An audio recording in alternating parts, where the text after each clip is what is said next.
El dia 18 de juliol de 1936 és clau per a la història recent d'Espanya.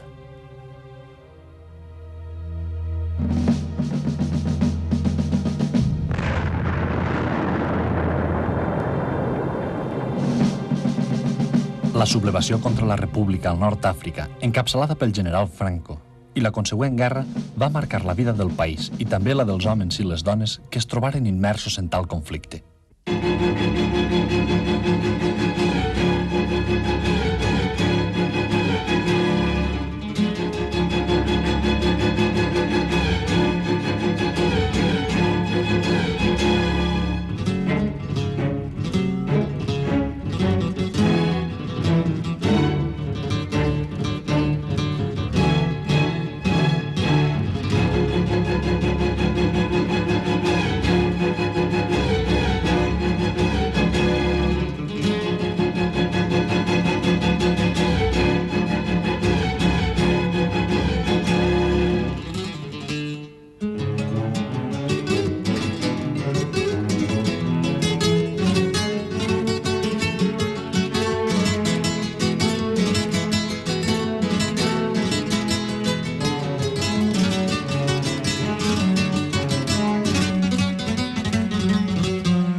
Han passat molts anys i amb la mort de Franco, exmilitars republicans s'han unit per fer valdre els seus drets davant del govern socialista, que no acaba d'atendre les seues demandes.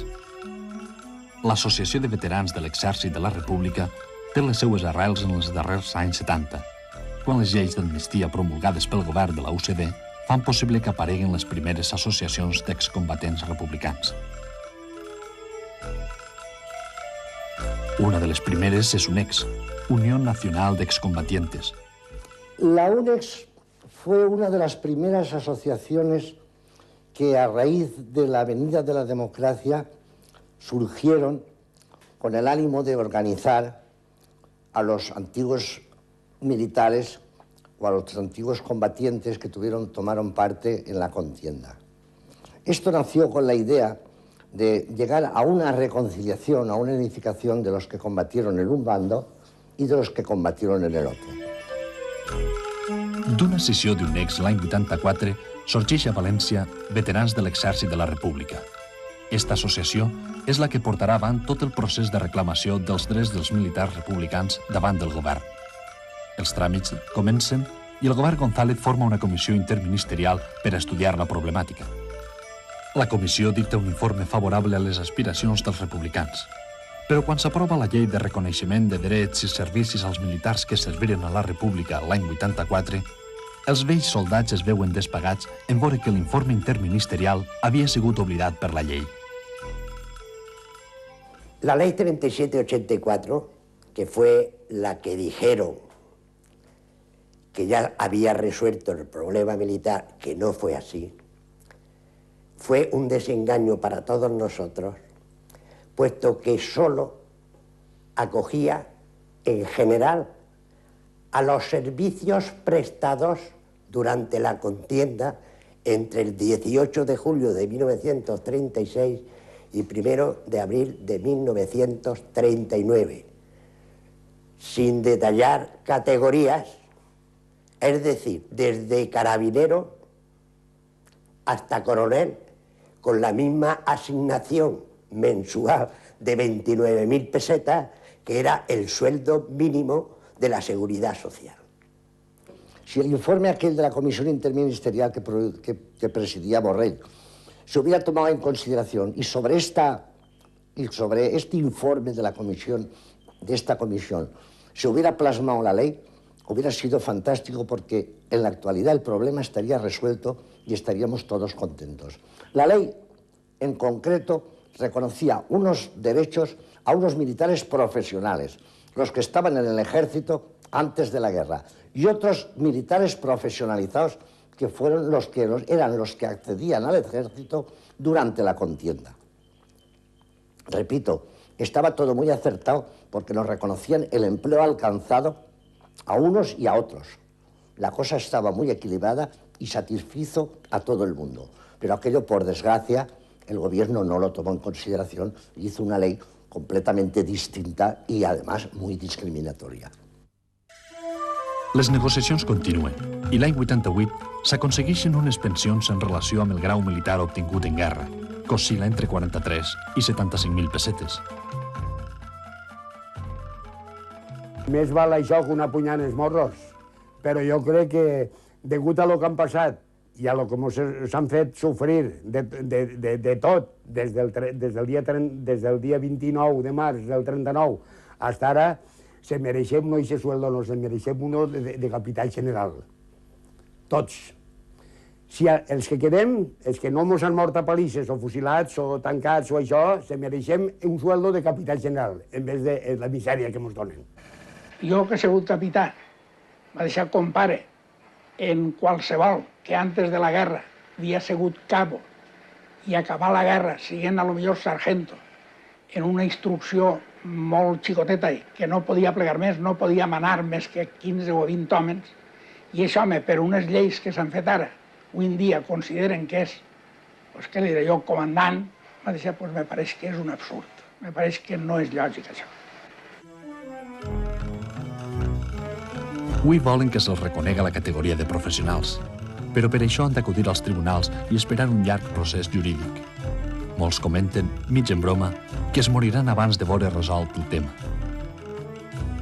Jo tinc esperances, sempre l'esperança no la perd mai, però pensant d'una manera lògica, crec jo que a l'edat que tenim nosaltres i tinguent en compte que això ho té que resoldre la justícia espanyola, que desgraciadament va tan lenta, doncs és una carrera contra el temps. És la carrera de la justícia que va lenta perquè segurament no pot anar més de pressa i la carrera nostra que és inexorable, que és un dia més, un dia més, un dia més, un dia més. I com tots tenen ja de 70 i tants anys per amunt, escolta, no sé qui serà el primer que plegarà la meta. Si serà la justícia o serem nosaltres.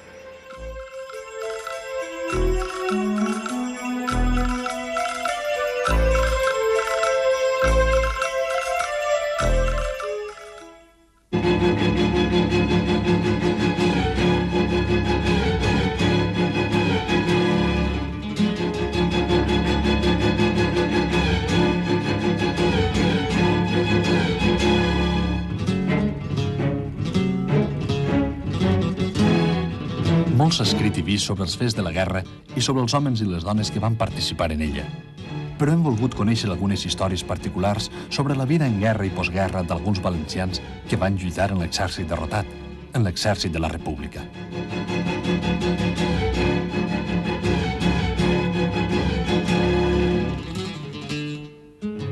En la majoria dels casos, sense formació militar inicial, espentats per un desig de combatre, van rodar pels distints fronts de combat de la península. Es van jugar la vida i van acumular vivències, lluitant per guanyar, i amb el pensament de parar com més pront i millor la sublevació.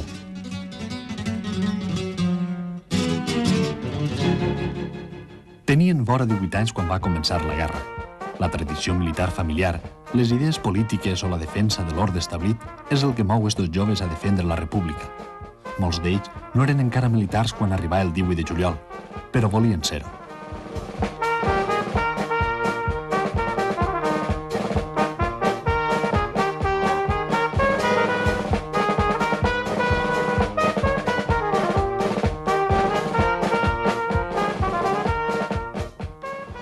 Cuando vino la guerra, pues mi padre era militar profesional, retirado por la ley de hazaña. Yo siempre he querido ser, pues, también militar, por haberlo vivido en mi casa. Anda, jaleo, jaleo, silba la locomotora, ira en pie, al tiroteo, ira en pie, al tiroteo. La majoria d'ells adquiriren els seus primers coneixements militars en les anomenades escoles populars de guerra, creades pel govern republicà per abastir d'oficials i suboficials l'exèrcit de la República.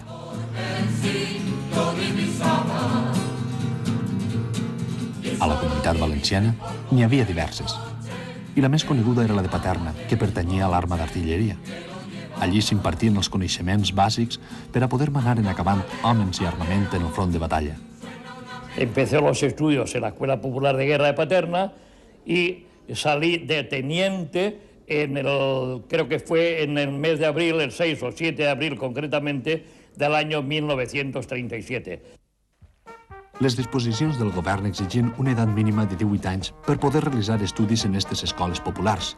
Això fa que alguns joves practiquen la picaresca i falsifiquen l'edat per ganes d'aprendre tècniques militars i de combat per la República.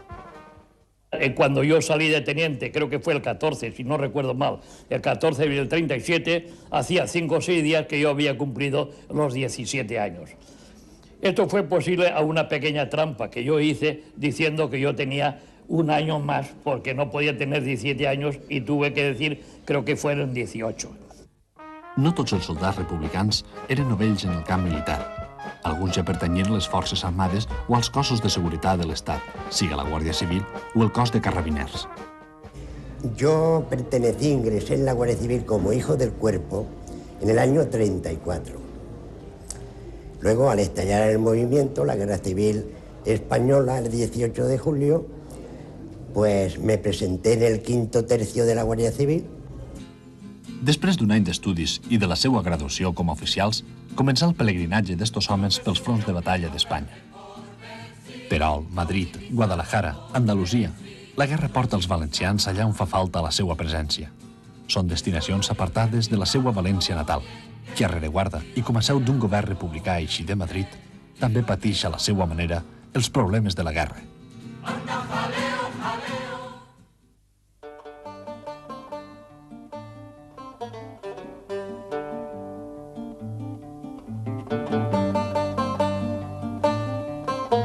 Els anys passen i la guerra continua. Cadascú la viu d'una manera i en un lloc particular, encara que la guerra siga sempre la mateixa.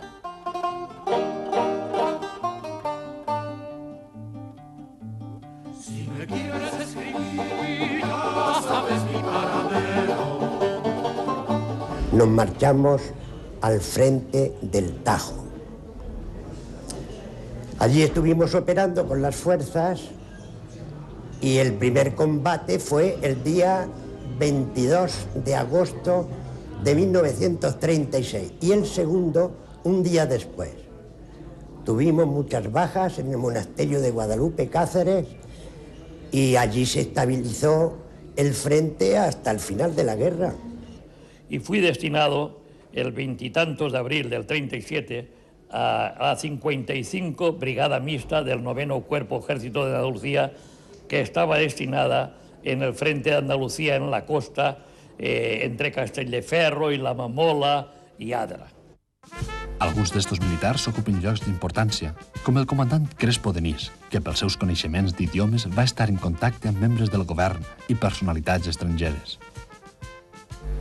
Me destinaron en algunas ocasiones a intérprete de la embajada soviética.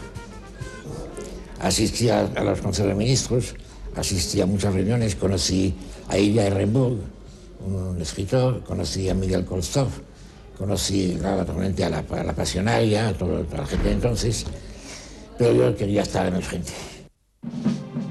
A voltes una bona destinació no interessa. Entrar en combat era la il·lusió de militars com el comandant Crespo. Per això busquen per tots els mitjans ser destinats al front.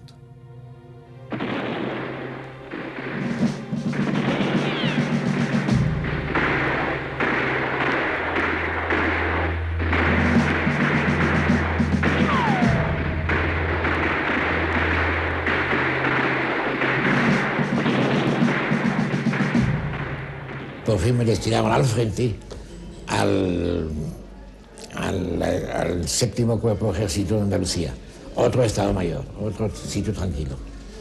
Por fin conseguí pasar al ejército y me destinaron a la 2ª Brigada Mixta del Campesino, a Brunete.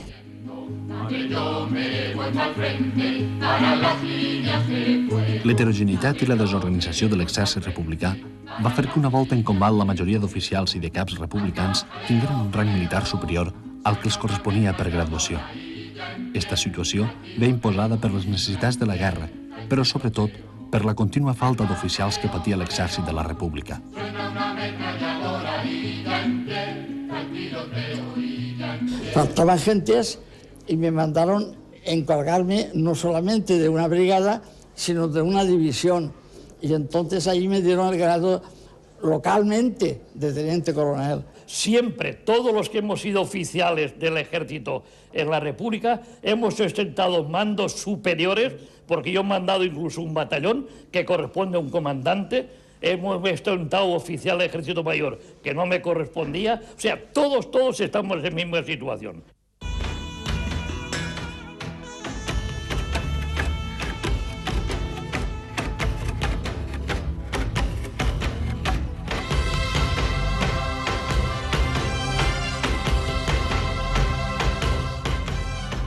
L'exaltació de lluitar contra els feixistes sublevats no amaga la por.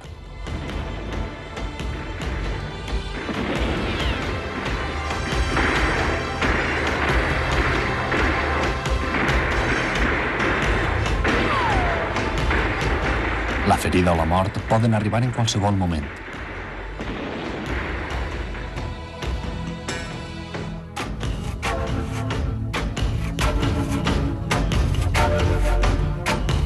La pitjor situació era afrontar un escamot d'afusellament.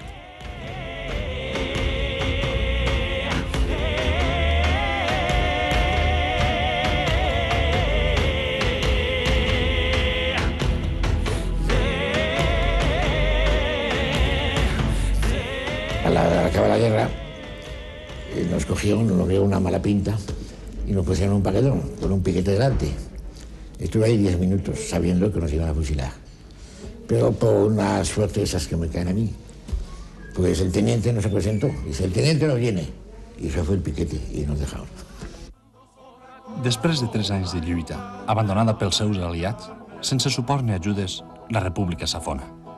Quan comença el 1939, el final es veu vindre. L'exèrcit franquista elimina les últimes resistències. Deberemos resistir, ay Carmela, ay Carmela. Deberemos resistir, ay Carmela, ay Carmela. No pasarán, gritaban por las calles.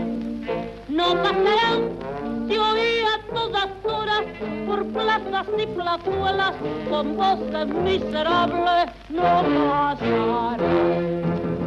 Ya hemos pasado y estamos en la cama. Ya hemos pasado con alma y corazón. Ya hemos pasado y estamos esperando saber caer la bola de la gobernación. Ya hemos pasado. I arriba la data de l'1 d'abril, el Parc de la Victòria i la pau per a Espanya. Esta data per a la majoria dels soldats valencians no significa el final de la guerra, només va ser un punt i seguit. En eixe moment comença una història de persecucions, de camps de concentració, de presons i d'exili. Un camí que provoca que per a molts homes la seva guerra no acabara fins uns quants anys més tard.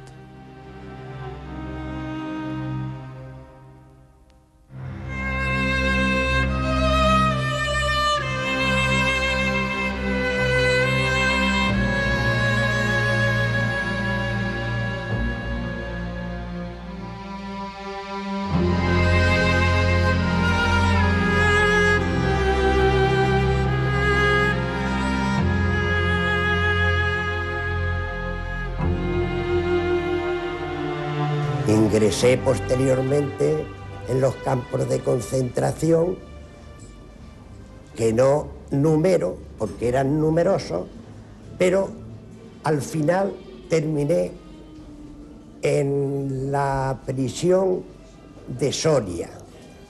Estuve preso, me cogieron a la cárcel Modelo, de ahí me dieron a 10 seguidas a Torrijos, en Torrijos, condenado ya, con 30 años. El fiscal me rebajó, me rebajó a 20 años y un día, y acabé la guerra, acabé la cárcel después de 5 años en Alcalá de Henares.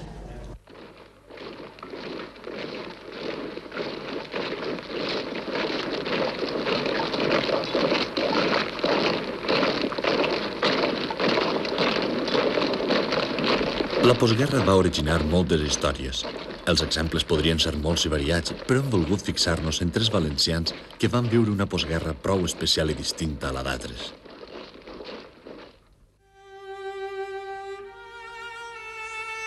A Montcada viu Rafael Alabort, músic de professió. És primer trombó de la Societat Musical de Montcada.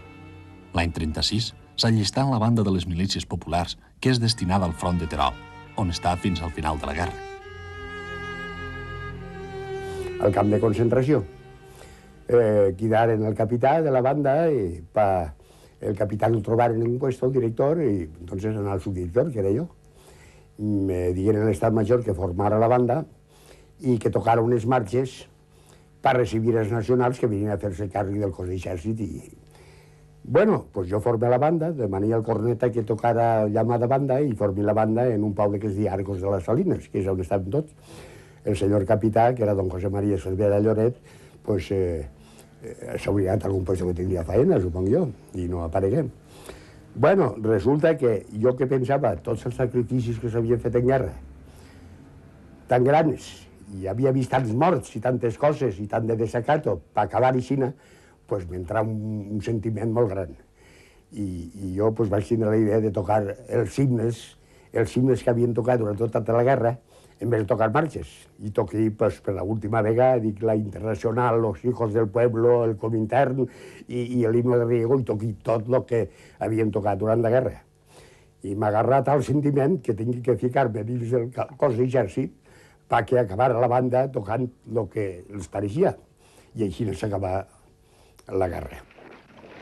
Capturat pels franquistes, és conduït a diversos camps de concentració a Terol i Sòria, fins que l'alliberen i torna a casa. De nou a Montcada, comença a tocar en diverses orquestres i el contracta la més famosa del moment, l'orquestra de Manolo Bell i sus muchachos. Total, que teníem una orquestra tots joves i tots en plan de virtuosos tocant el de l'escenari, pues arriba una altra orquestra que nosaltres no sabíem d'Espanya, que era Manolo Bell, i vingueren d'incògnit al teatre, al Pérez Galdós. S'enteraven, hi ha una orquestra de valencians, pues anem a oir-los, perquè aquí no treballaven aquesta nit, i a l'endemà en el cafè, pues jo sento un senyor que preguntava qui és el trombó de vostès? I diu, el xic d'ahí, jo. I ve el senyor Bell, que és molt fi, y dice, ¿de dónde es usted? Pues yo soy de Montcada.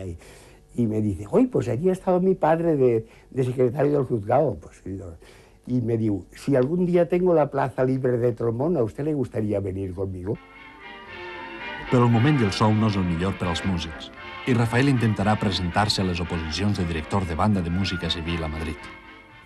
Envia tots els documents a Madrid, però no envia l'aval polític que exigien, resalant-me al temporal. Y de Madrid a vuelta a correo me diuen, falta este requisito.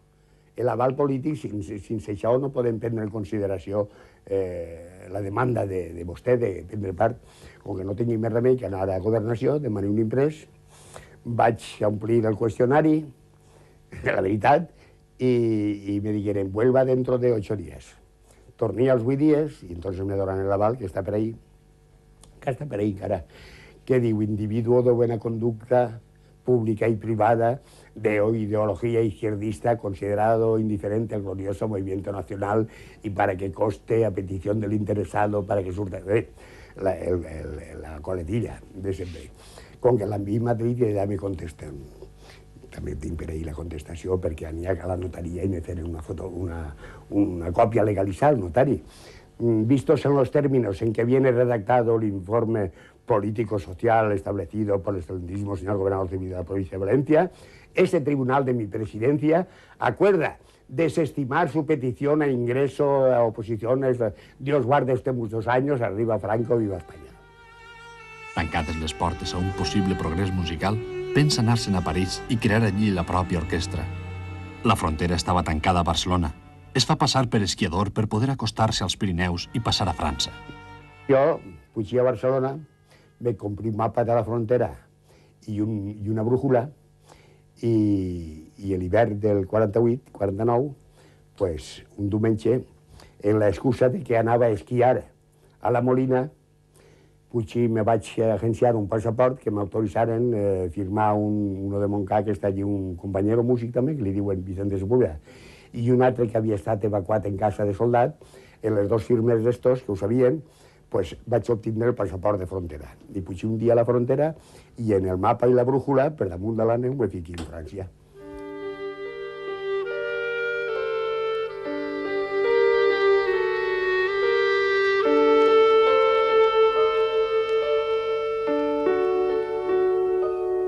Per fi a França, ajudat per uns altres exiliats republicans, pot arribar a París i posar-se en contacte amb l'ambient musical francès a la plaça de Pigalle.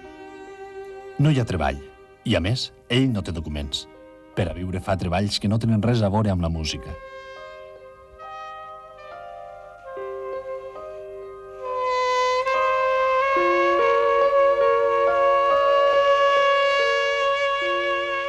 Va ser descarregador de taronges a una estació, en casa d'un senyor, un comerciant que hi havia de Vila-real, que li diuen don Pasqual Soriano. Treballí de pintor de brocha gorda i de peó d'albañil. Estigui rascant el gran paler en los campos elíseos que li pegaren foc els alemans, primer rascar-lo i després pintar-lo de min i de roig. La sort li canvia quan el contracten per a cantar en un cafè-restaurant. Rafael comença la seva ascensió. Amb enginy i ganes, munta el seu propi grup, Rafael de Moncada i su orquesta. Un dia se m'ocorrís, claro, a pur de forçar el cervell, dic, tu, jo soy, je sé, i l'altre, i tot. Esteu conformes en vindre el dissabte a Pigalle, a casa un fotògraf d'artistes, a fer-se unes fotografies com si fos orquesta? Com si fórem una orquesta? Ho prengueren jóvens jo, com que en una camisa que em deixau de València que li dien a la mar, Tim, posa't aquesta camisa. Vaig alquilar una trompeta, un saxofó, un bandoneón, un violí. Agarra la trompeta, posa-li dins damunt dels pistols, que no l'agarres així, que van a veure que no eres músic. A l'altre, el violí, el mateix, que no agarres el màstil del violí així, fica curvas dins damunt les cordes, etc. Se llevava la camisa, se la posava a l'altre i agarra les fotografies i es comença a córrer a París. Hasta que arribi al Dorado, que és on debutava Maurice Chevalier, la Mistinguet, que és el Gran Boulevard. I jo li parlava, en les ganes que jo li parlava a aquell senyor, a més Gilipang, pues aquell senyor diu, este no me pot enganyar, i jo no tenia orquesta ni Cristo Colofondo, i vaig me firmar un contracte per començar 8 dies després, i jo no tenia orquesta. Ahí te quiero ver, es com que t'estic suant de pensar-ho. Lo que jo pasé aquella setmana per muntar l'orquesta i ensayar 3 o 4 números.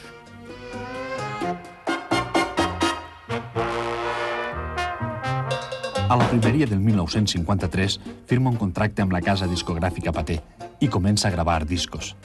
Treballa al Globo, al Dorado i als millors cafès-restaurants de París. Recorre mitja Europa en gires. L'any 58 rep el Gran Premi del Disc de França. És el seu moment d'esplendor.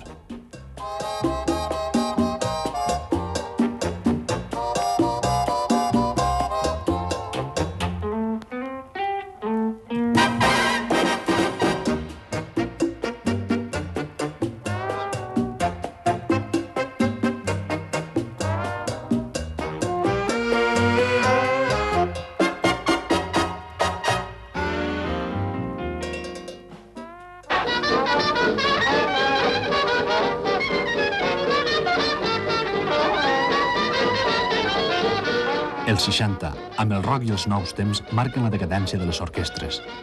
Rafael torna a València de manera definitiva el 1970, amb uns estalvis i una fama ben guanyada.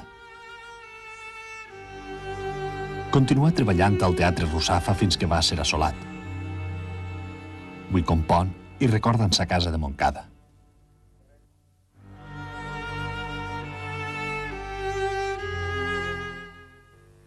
Era una divisió. Millor dit, en l'estat major de la divisió. El nostre segon protagonista el destinaren al sud. Rafael Mira va arribar de permís a València des del front d'Extremadura a finals de febrer del 39. Vaig recibir un permís per a vindre a València, una cosa estranya, però no és estranya perquè mon pare, que estava així, que era un home de certa significació política, sabia que la guerra estava ja molt mal, i me va aconseguir un permís per a que vinguera. En el fi de que mon anàrem, ell, un germà meu, més venut i jo, a França. Tenia passatge reservat per a fugir a Algèria.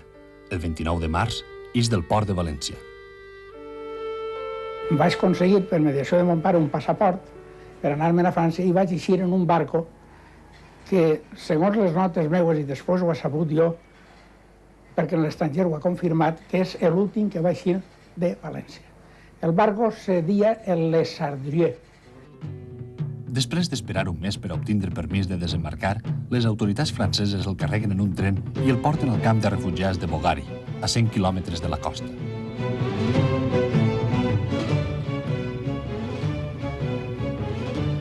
Els francesos aprofiten els refugiats per a treballar en la construcció d'una línia de ferrocarril entre Buarfa i Béjar, que formava part del projecte Mediterranee-Níger.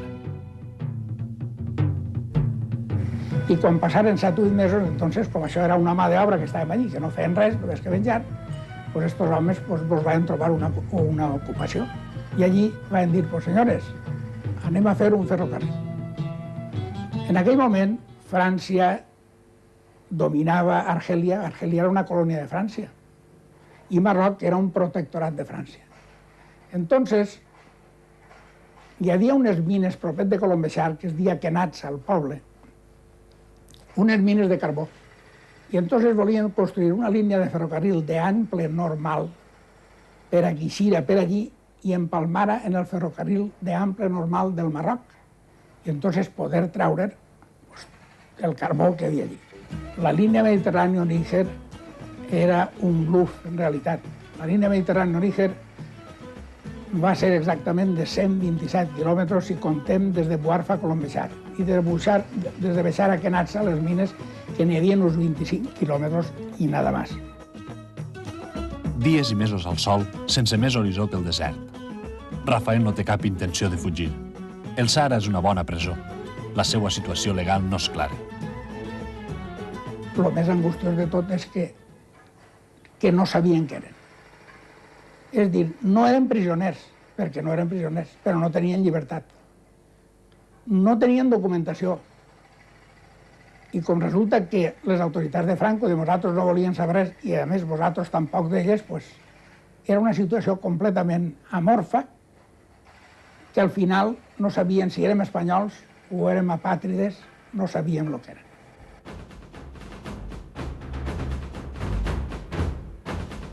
En eixa situació es mantindrà fins a finals de 1942, quan els americans desembarquen al nord d'Àfrica per a lluitar contra els alemanys. Seran la seva salvació, ja que els americans el consideraran lliure i el llogaran per a construir aeròdroms militars. Però al desembarcar els americans, nosaltres consideraven que estos homes que venien a luchar en Àfrica del Norte i posteriorment com anaren a França i a Alemanya, pues eren dels nostres, eren antifascistes 100%. Entonces nosaltres vam dir a les autoritats franceses, miren vostès, hasta avui nosaltres hem treballat així i no sabíem si érem esclaus, si érem... no sabíem el que érem. Avui, a partir d'ara, nosaltres anem a fer lo següent. Nos plantem, fem una huelga. I si vostès no ens consideren com a treballadors civils, nosaltres no fem res més. Estigueren 2 o 3 dies a Xina i allò se tensava de tal manera que al final estos homes ens prometeren que a partir del dia següent ens donarien, recorda la xifra, 70 francs diaris, que era el que podia guanyar en aquell moment un treballador mig, i entonces vosaltres, la companyia que estava jo, us vam comprometre a anar en companyia d'ells a treballar pels americans. I a poc a poc vaig aconseguir estabilitzar-me un poc, i entonces la meva dona d'avui, que era nòvia meva entonces, tenia família a Alger, i ella va vindre d'Espanya a Alger. Ens vam casar allí, vam tindre 2 fills, i decidiren tornar a Espanya perquè ja es veia que en Algèria els argelinos anaven a sublevar-se contra els francesos. I a més d'això, que allí les perspectives meues personals no podien ser mai bones, sinó simplement ser un obrer contínuament, que no és que jo tingui res en contra dels obrers, ni mucho menos, però jo aspirava a algo més. I com mon pare, després de 7 anys de càrcel, ja estava fora, havia muntat un xicotet negoci de més, entonces vaig demanar l'indult, que Franco donava entonces un indult a la gent que ja havia passat el determini del servici militar, donava l'indult i no el molestaven per a res. Jo, com ja tenia més de 30 anys, me van donar l'indult i vaig vindre amb la meva dona i els meus fills així a Espanya. Vaig començar a treballar amb mon pare i els meus germans i hasta avui.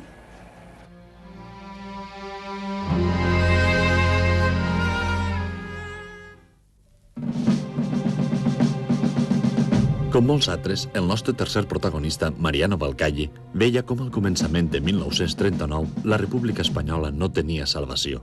La lluita estava perduda i havia de pensar salvar la vida que havia conservat al cap de 3 anys de guerra. L'única eixida possible era el port d'Alacant. Des d'allí, molts republicans intentaren fugir d'Espanya i començar el llarg camí de l'exili.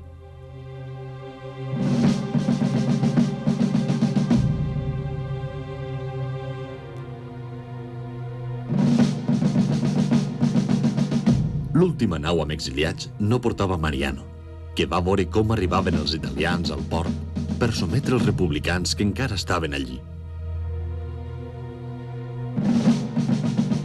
Mariano Balcalle protagonitzarà una història comuna amb altres republicans. Serà traslladat a un camp de concentració, en concret al d'Albatera. Este camp s'havia construït en la República i els franquistes l'havien reutilitzat en acabar la guerra. El trasllat dels presoners provocà una tensa situació a l'estació d'Elx. Alguien se acercó con un vaso, un jarro, lo que fuera. Al ver aquello, los que veíamos, los que iban en los vagones de mercancías, ni se enteraron, que eran la inmensa mayoría. Pidieron agua, y agua, y agua, y todo el mundo pedía agua, y la gente pues le daba lástima, gente sedienta que pide agua.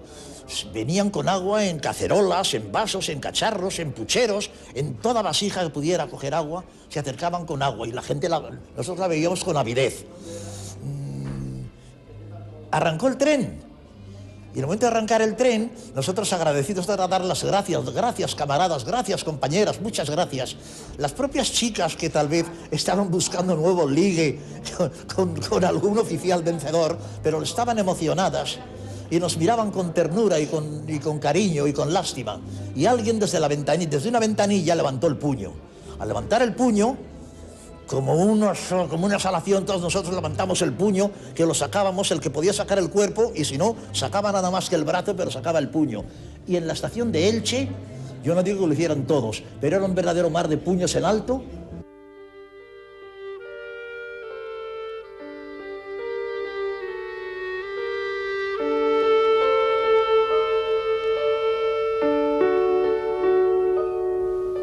Una volta a Albatera es va trobar amb la realitat del que era un camp de concentració. 2 paraules podrien definir quina era la situació: duresa y fam.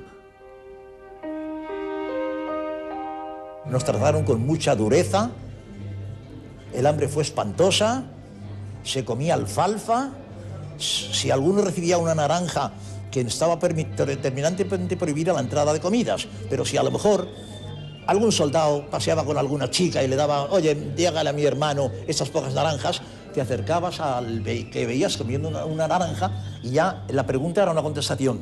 Te comerás la cáscara, ¿verdad? Y el otro contestaba, pues claro.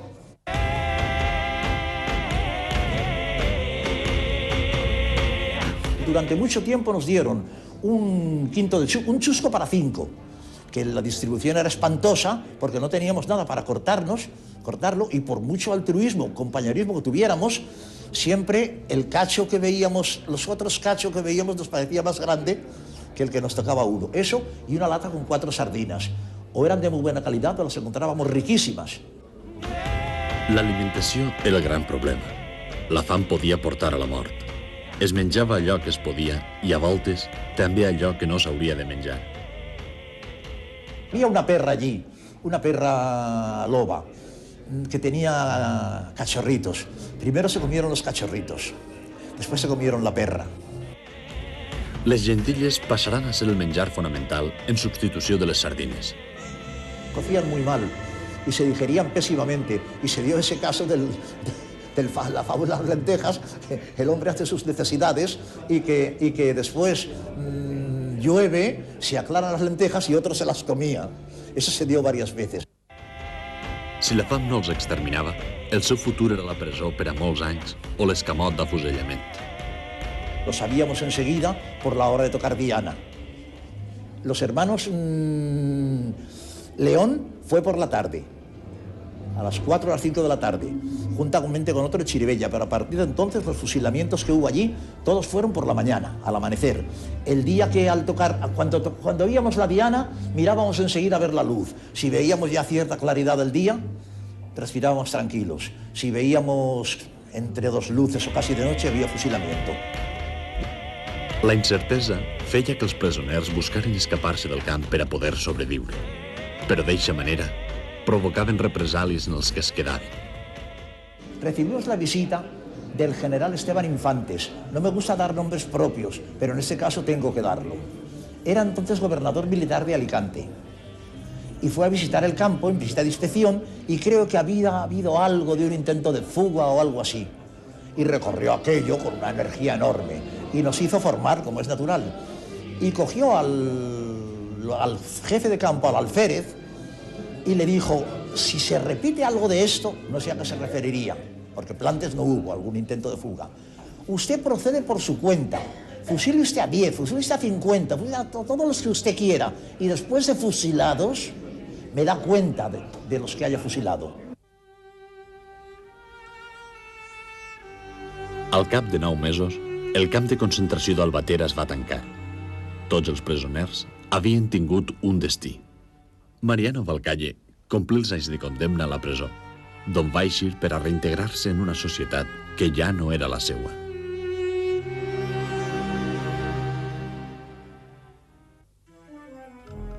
Tres històries ben distintes. Tres valencians que després de molts anys tornaren a casa. Però com és la vida actual dels que foren soldats i oficials de la República? Són jubilats que viuen més o menys tranquil·lament i que han pogut cobrar unes pensions de jubilació gràcies a l'Associació de Veterans de l'Exèrcit de la República. Exmilitars republicans que una volta a l'any es reuneixen després de l'Assemblea General en un dinar de Germanor on es retroben, xarren i recorden tot allò que els va passar fa 50 anys. Recorden com van lluitar per allò que els pareixia just i xarren de la lluita d'avui, del reconeixement dels seus drets. Són vells republicans que encara s'omplen d'emoció quan almenys una volta a l'any poden tornar a saludar l'himne de la República Espanyola.